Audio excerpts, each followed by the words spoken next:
Hello and welcome along to another episode of this FM21 Build a Nation story from Bangor City with me, Daniel. We're back for part 176 today, and we have got a massive episode in store. We've got the second leg, which is on a knife edge, of our Champions League last 16 game against Atletico Madrid. We've got a 1-0 deficit from the away leg, no away goals, but we have got a chance of getting past Santi Cazorla's side still. We then, 3 days later, with what will probably be our reserve side, face Ayr United in the SPFL Trust Trophy final. A great chance to beat Scottish opposition and really become dominant in that trophy again.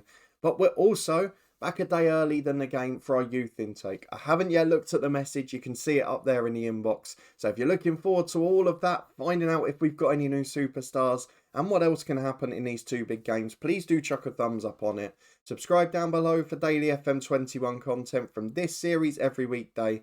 FM22 just around the corner, so keep your eyes peeled for that stuff too.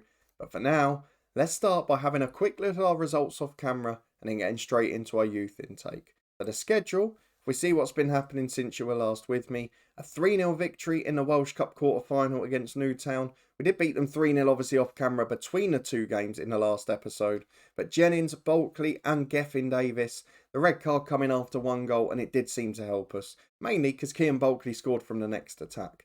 Into this month, again, comprehensive rather than massive flamboyant wins. So Ruben Reyes and Bojan Kvara got 2 as we beat the New Saints. Bernardos got the early goal there. Of course, he's leaving them in the summer. Ruben Reyes was a superstar for us. And again, red card to their star January signing that we talked about in the last episode. Against Cardiff Met Uni though, no red cards involved. Just 2 goals for Gordon, 1 for Kane Walters, and a very good performance overall. So if we look at the league table at the moment, Colwyn Bay really struggling. They're going to have to get through that playoff or we've got big problems next year. The other 4, exactly what we would expect. That was the easy part. Now let's get to the youth intake. I haven't seen this yet. It should be the first message we come back to. There it is. My words. We have got one player who is very good and first team level already at 15. And then a few others that aren't great at all. So let's start with Nathan Roberts. 15-year-old attacking midfielder. 2-star ability, which is no mean feat in this team. And 3.5 potential. Holy smokes, I know he might not have the biggest potential in the world, but look at him. How on earth do we not get him involved? He can't play anywhere else, so maybe the likes of Tom Jones and Kaya Bulkley have to just drop in a bit, because I can't not play him. He's sublime. He's going to be joining the club, that's for sure. John McKinley as a backup goalkeeper, perhaps. Oh, no, he's not good enough for that. 1-star ability, 3-star potential. 2-footed Scottish keeper coming for our youth intake, though. The next one's an Englishman, but none of the rest have really got any quality. The rest of it's basically about building for the nation. But Nathan Roberts is someone who can help this club. And that, probably the best player we've ever had as they come into the academy. Just such a shame he's not got massive potential. Although, you say it's 3.5-star potential in this team. That could be absolutely massive. That's better than Ruben Reyes. That's better than the centre-halves.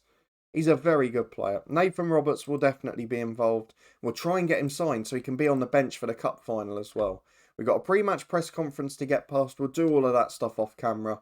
And we will be back in a minute to face Atletico Madrid in the crucial second leg. For now though, a very positive start to the episode. Well, we're back for Atletico Madrid, and I guess after starting on such a high, we've probably got to get a couple of little negatives out the way. First one is this one. Now, it doesn't seem right. Kean Bulkley signing a new deal. What's bad about that? He would not sign one without this minimum fee release, and it's £12 million. He's worth 7 already. If we don't get him tied down to another new deal before the transfer window opens, he's probably going to be gone, and that would be absolutely devastating because he's by far our second best forward now. The other bit of bad news, unfortunately, our dear friends over at Colwyn Bay, they put in a bit of an effort, but they did go out in the last 16 at the Europa Conference. They faced a very good Hibernian side from a playable league, and he put up a fight. 3-1 they lost at home after a good start, and then 1-0 in the second leg away from home. So a difficult time for us because we are now carrying the Welsh coefficient yet again. Tate in an England under-20 squad while playing for TNS. He's making massive progress. Not sure he'll stay there again next year though. But for us, this is all about Atletico Madrid. Even if we lose to Ayr United, I'll take it if we get through in this one. Because this could make a massive difference and a big benchmark to the series. To reach the quarter-final of the Champions League would be the best achievement of the year so far. The bad news though, which doesn't help us, is Kyle Bulkley, who has got an injury. And again, it's a recurrence of that Achilles tendon. He's had a recurring injury since he was about 17. And it's costing him at the big stage here. He's still improving, he's still doing well. But on this occasion, I'm afraid he can't play. He's just not fit enough. So Gethin Davis has to come in there. I think the rest of the 11 they've pick's pretty good. I have Reddy in midfield normally and Jennings at the back. But aside from that, that's the 11 I would go for. So let's just sort the substitutes bench out very quickly. We'll be back in a minute to run through it. Okay, so we've sorted out the bench a little bit. 2 defenders, 3 midfielders, 2 strikers. But our 11 for today, starting this match, is Simancas between the sticks. Soon to be permanent addition Simmons at right back with Fletcher on the left, Jennings and Briones at centre half. Mubarak Whelan sitting in that holding role, he is becoming just sublime. He's improving so much. And then in midfield, we've got Reyes, the Atletico Madrid loanee, Reddy and Gethin Davis, who covers for Kyle Bulkley. With Kvara and Bulkley up front, a massive opportunity, a big game. Let's see if we can do it. And in fact, I need to switch Kvara and Bulkley and hope that on this big stage, we can get the win. Basically, if we concede an away goal, we've got to win by 2. If we can win 1-0, we go to extra time. Any draw or defeat, we're out. It's essential that we get a good start here. A 2-0 win would be ideal. Let's go and see if we can do it. It's a very similar team to what we saw in the last episode for the first leg. Atletico, we know the talent they've got. I wonder if Lemons is playing slightly higher. I just wanted to check that. No, Lemons is still in midfield. But they've brought in Evans on the right-hand side. Doesn't look like Morrison starting, who scored the goal for them last time out. Aside from that, though, same team, so should be a difficult test. We're going to stick with a balanced mentality for now. We'll leave it till sort of the half-time mark. And if we need to chase it, we'll go positive. But Atletico got a free kick on the right. Evans gets it to Lemons. Back to Enriquez, the fullback. They can play down the line here. Of course, they have got the advantage out wide. And that's where this tactic has worked for them. But we've still got that counter-attacking threat. As Enriquez cuts inside to Coronel. To Lemons. Lovely switch of play to Fanini. We saw his threat in the first leg as it's headed away by Fletcher. Now, who can get there first? It's Lemons. He's just too good. Lovely through ball. Intercepted by Jennings. He can play long down the line. We can't get out. Lemons has nicked it again. He's just too good in there. He finds Fanini on the left. It's in towards Amrani. And we're 1-0 down already. The away goal's in. We're now going to need 3. It's not going to happen, is it? We've just reached our limit in this series. We cannot get past the last 16 of the Champions League or the semi-final of the Europa League. And none of our other sides are making progress anymore. We're almost 2 down there. Simancas saves the second one. We're going to have to go positive because we are getting completely overrun here. This is a corner kick into the back post. We're going to demand more. Kvara on the left to Jennings. Now, can we finally get a goal and start making things count? Fletcher to Whelan, to Jennings. Someone get it forward. It's up towards Kvara. Balbuena heads away. Kellen Fletcher picks it up again, though, to Reddy. On the left-hand side, delivers a ball in.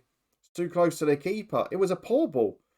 And Atletico Madrid can deal with that easily. It's a long goal kick over the top. If this is 2, it's game over. Because then we'd need 4. Amrani does the whole team. Gets to the wide angle. And it's all over the line. What is going on there? Simancas dived. And then it just bobbled around the post. Eventually, though, Whelan hacks it clear. Fanini's got a free kick on the left. They look like they could score 5 today. But crucially, there's the second. Enriquez puts it in for Atletico Madrid. And it's now damage limitation. 3-0 on aggregate. We need 4 to get through. We're not going to be able to do that. We just need to put in a confident display now. And at least try and get a goal back. As Simmons throws in from the right. Headed away as far as Mubarak Whelan. I don't know why we've struggled more at home recently. It seems to be weird the last couple of seasons. As Reyes gets it on the right to Kellen Fletcher. Might as well go for the strike. And it's one hell of a strike. Reyes balled a Fletcher pile driver into the top corner. It's 2-1. We've got a slight chance at the very least. I know it beat the keeper at the near post, but it was one hell of a thunderous strike. And we've got another throw on the right-hand side. Simmons throws it straight to Coronel. And on the counter-attack, Jennings intercepts for Whelan. To Gethin Davis. We're really missing Bulkley, aren't we? As Kvara gets it right side of the box. To Davis, to Bulkley. Kean misses straight at the keeper. I think he was offside anyway. Not good enough. Though we've got a corner on the left again. It is a much better performance the last 10 minutes or so. Reddy gets it left side of the box to Kellen Fletcher. He goes wide to Gethin Davis. got 2 in the middle. But again, Davis not making those big runs. None coming from the centre of the diamond either. We're just a little cautious as Fletcher plays it to Reddy. Got a short ball to Whelan, to Reyes, to Whelan, to Reddy, to Davis, to Kvara. Kean Bulkley's offside, I think. No, he's not. Puts it in for 2-2. Game on, everybody. Half the deficit in the tie overall has been cancelled out. And with 10 minutes to the break, it's Bangor City 2, Atletico Madrid 2. Maybe they've just switched off a little bit. But here, they've always got a goal threat as Fanini takes a corner kick. Briones heads away. Geffen Davis can counter. If we make it 3-2, it's a very big tie. Out to Guevara. He's 1-on-1. Goes for the shot. What a finish that is.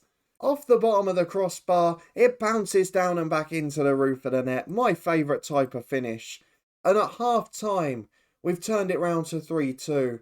We need one more. We need one more goal. At the moment, we're going out on away goals. But from where we were at the 20-minute mark, I thought we were done. As soon as that Enriquez second goal went in, I thought this was tie over. But it's been one hell of an effort. These boys do not know when they've lost. And they continue to fight. But Atletico second half, a little more defensive. Just holding things up very slightly. And we've now got to think about substitutions. Firstly, we're going to encourage the lads because they look a little negative. We're then going to replace Reddy with Gomez Garcia. Slightly more attacking option. And I'm going to replace Briones. What I'll do, you've probably seen this before, is put Mubarak Whelan at the back and Odell in a holding midfield role. 2 substitutions made. We've got 25 minutes to go. Can we deliver? It's hoofed away by Jennings from a throw-in. Bulkley can't win it in the air. And to be honest, that's what he's there for. So, be a little disappointing if he loses out in those. Fanini on the left-hand side, closed down by his actual teammate Reyes. Switched across. Kellen Fletcher loses out to Evans. Outside of the post and away. This is very, very tough to take. I'm going to bring on Lloyd Gordon. The reason is I want pace in behind, but we've got a corner first with Davis. Doesn't beat the first man. Davis takes it again on the right side of the box. Gives it away. Why would you do that there? It's now a counter-attack for Atletico, and a third goal means it's tie over again. Amrani in behind gets into the box. Brilliant block. Jennings with a phenomenal challenge. And we just about get away with it. We've got a throw on the left with Fletcher. I still can't make my sub. Odell gets it back in the holding role though. To Jennings. I will make the sub as soon as this is over. Odell to Davis to Kvara. Kean Bulkley. Straight at the goalkeeper. Basically a back pass, wasn't it? No idea why he went for that. Amrani loses out in the air to Whelan. Atletico have still got the attack on. And we just can't put them at bay. I feel like they're going to get a third goal here. Evans cuts it back to Coronel. No pressure on him. Gets it wide to Evans on the right. Back to Lemons. His influence has waned a bit, but that's a lovely ball. Reyes just about intercepts it. It's back to him on the right, though. He cuts it inside to Coronel. Loads of time. They've caught us out here. They've got a 3-on-2 in the left. Fanini into Amrani. Second time. Brilliant save by Simancas. Good block by Jennings. Simmons gets it away. Now can we counter? Get them forward.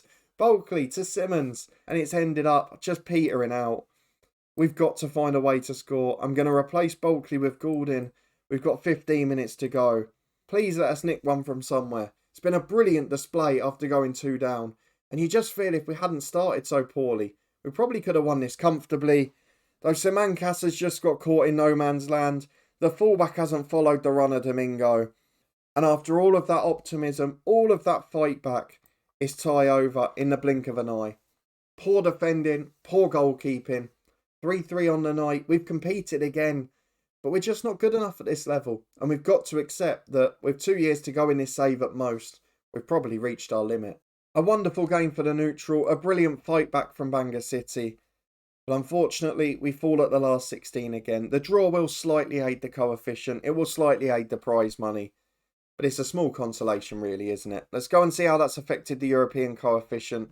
Then we'll head into the Ayr United match. Now, that takes on more importance. Right, club coefficients for Europe. We have officially been overtaken by Austria. They go on to 41.1. Denmark has fallen away massively and no one else above 34. So our top 10 place is very secure. I don't know if there's actually a difference between 9th and 10th. Let's have a very quick look. Ah, that's potentially a problem. 10th place have to go into the second qualifier of the Champions League, which means TNS will not be guaranteed group stage football or whoever finishes second.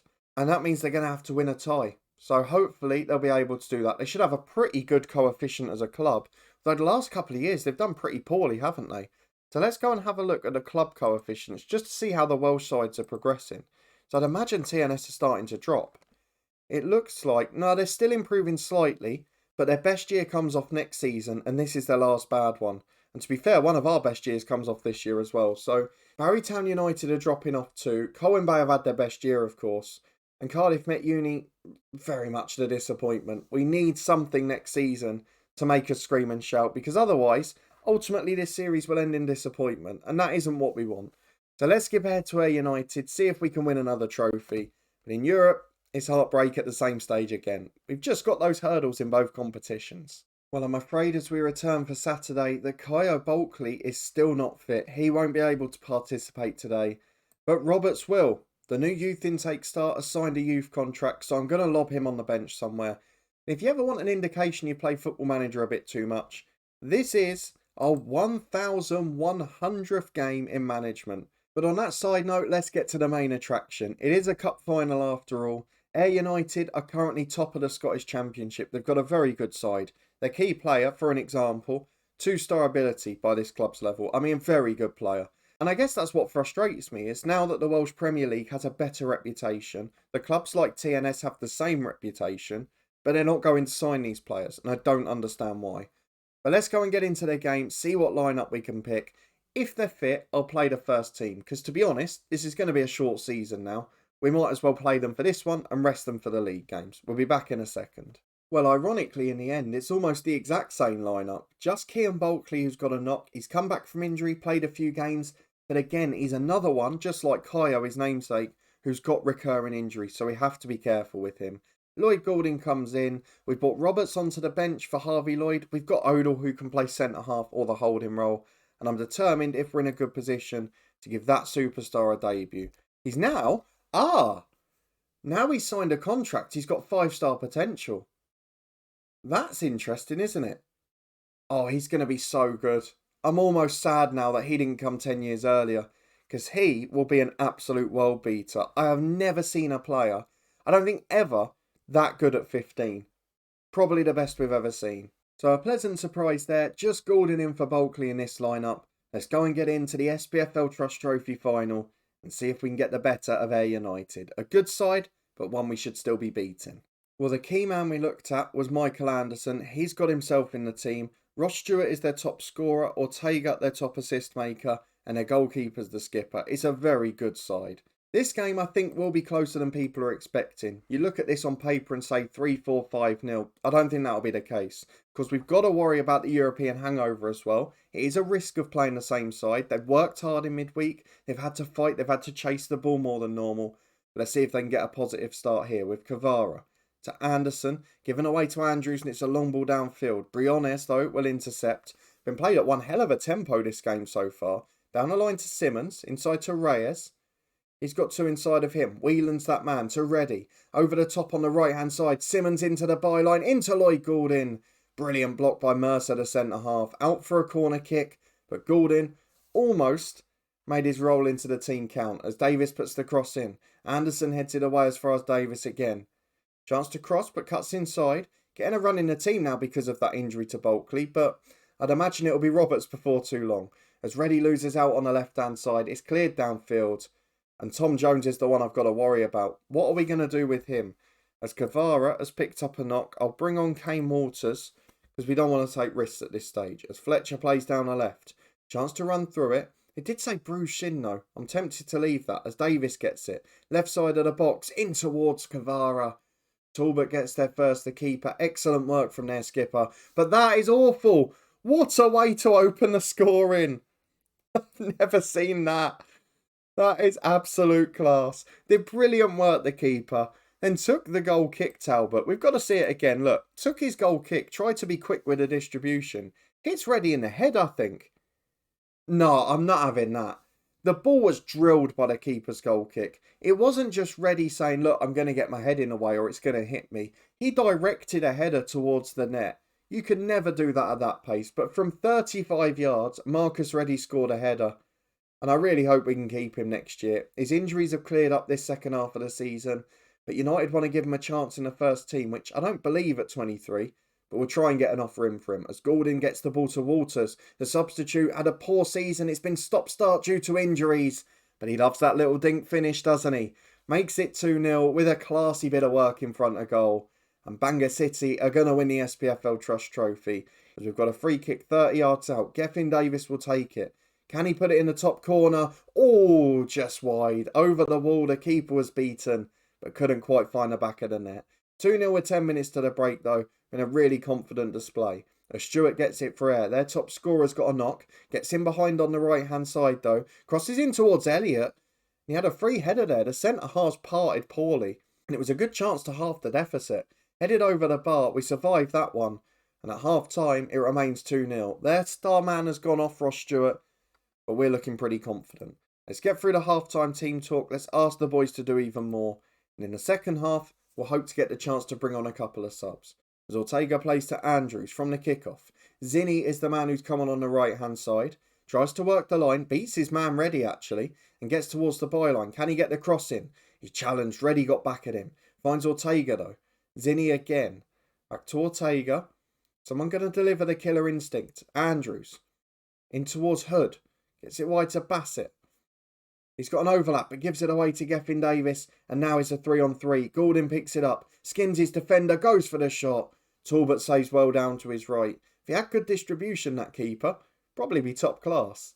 Though it's a free kick on the right to Ayr. And they have been a threat from set pieces. Simancas mops that one up well, though. Comes and takes everything. Holds the ball too. He's got a short roll out to Briones. Got the fullback in Simmons in support. Can play into midfield if he prefers. Simmons does just that. Finds Reddy. Got a 3-on-3 again as Gethin Davis runs beyond the ball. Gordon releases Walters though. Brilliant run. And Kane Walters is finally coming back to form. It's lovely to see, really. He's still not broken that league goal scoring record because he's had so many injuries this year. But it looks like he will do it in the final few games because he has found his form in some style. We'll give it 5 more minutes and we'll make the substitutions as it's a long ball over for Briones. Back to Simancas. Out to Jennings. Got the left back but goes back to his keeper instead. And Simancas can look for the ball out wide. Finds Kellen Fletcher. Got options down the line. Instead plays into Reyes. To Davis. 1-2 with a Spaniard. Should have gone right but goes left to Fletcher. He'll take on his man regardless though. 4 in the box. Walters one of them. Back out to Fletcher. Chance to cross. Can someone deliver? It's back to Ruben Reyes. And the man in truth I was about to take off has made it 4-0 and extremely comfortable. Let's go and make the changes now. We've got 35 minutes to go. And do you know what? I'm going to leave Kean Bulkley off because of the injury, but I'm going to bring the other two on. Tom Jones will replace Ruben Reyes because he is tired regardless of the injury. And then Gethin Davis will be replaced by Nathan Roberts. What a stage on which to make your debut. Now can he deliver something very special for us? Well, ironically, into stoppage time, the game has completely died on its feet, despite bringing on 2 exciting number 10s. I guess on a debut in a cup final, you can't expect too much. Tom Jones in the middle is now the weak link in the squad. It's hilarious to be saying that after so much time, because we thought he'd be there till the very end. But there's 2 better number 10s now, and he's going to have to fight his way. Or maybe it could be the fitting tribute, the sign of progress, as we lift the SPFL Trust Trophy final. Maybe it would be the biggest sign if Tom Jones went to another Welsh League club. That would possibly be the perfect way to end. But let's go and celebrate what was a brilliant victory. We win the SPFL Trust Trophy. And after 4 years away, we're becoming the dominant force again. And let's go and look at the schedule for when we're going to be back. This could be the shortest season we've ever had. Tomorrow will be the 6th episode of the season, and it will be the final one. We'll be back for the final league game against Newtown on what I hope will be a Welsh Cup final. We should breeze past Bala in the semis, and we'll get the chance to wrap up our domestic quadruple. If you want to stay up to date though, subscribe down below and turn that notification bell on. We'll have daily episodes from this one every weekday. The Spurs series will continue this weekend. And of course with FM22 round the corner, things are about to get bigger, things are about to get louder, and I hope you're looking forward to it as much as I am. There's links to the Twitch channel and the football podcast in the eye above, but a massive thank you for watching, your continued support as always, and I'll see you next time for the season finale and plans for a big summer ahead.